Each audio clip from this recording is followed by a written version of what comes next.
So you've decided against PCP, hire purchase, lease hire, contract hire, all those other monthly payment options for a new car, and you're going to buy second-hand.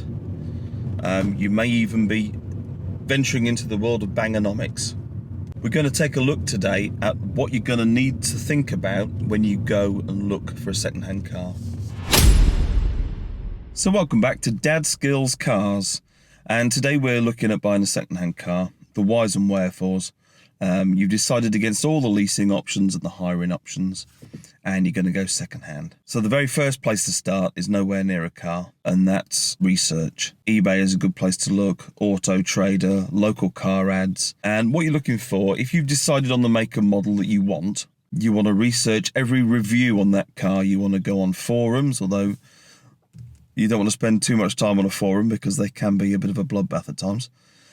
See what people are saying, see where the common faults are. Have a look on eBay, Auto Trader, and when you're looking on those places, after you've looked for a while, when a good car for its age and the price that's being asked for, when you see a good car, it will pop out at you. So you've done your research and you've found a car that you think will be right. The next thing to do is HPI check it.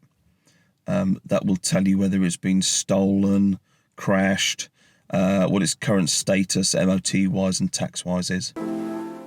So try and avoid going in to see the car at night. You want to see it in the light. And if it's on the drive, just put your hand on the bonnet or near the wheel, just to see if the owner's taken it out beforehand. And the owner's out now and you're having a look around the car. Have a look at the number plates. Do they both match? Or is one just a generic aftermarket plate? That could be a sign that it's been in a shunt. Have a look around the shut lines on the car. Look down the side of the car. Is it straight? Does it all seem to add up? Pop the bonnet. And under here we're going to have a look for signs of any head gasket failure. We're going to look for water in the oil, and this is where you forgot to take your little bit of tissue with you. Any grey in there? No, it's okay. Oil filler cap, anything in there? No, that's fine. Then we're going to take a look in the expansion bottle.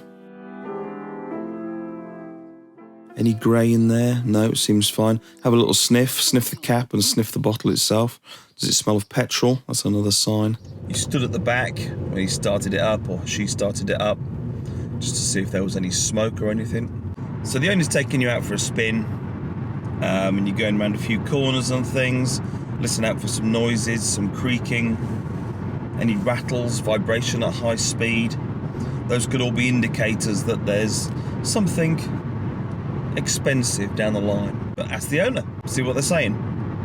What have they had done to the car recently? Have they got receipts?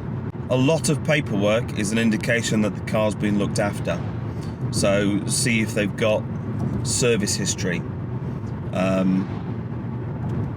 Have they got records of new tyres being fitted, oil changes, that sort of thing. Other small things to consider is if it needs a brand new set of tyres on it, well, that might be 250, 300 quid.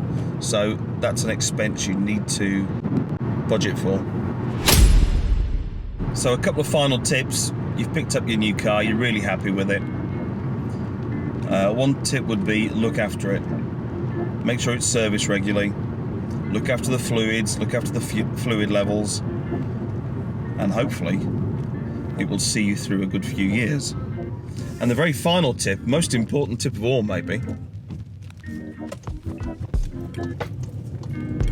is there's a video on screen now that will help you do just that. So that's it from the Dadskillz car channel today. I hope that's been useful. If it has, forward it to someone who else might find it useful. And happy motoring. See you soon.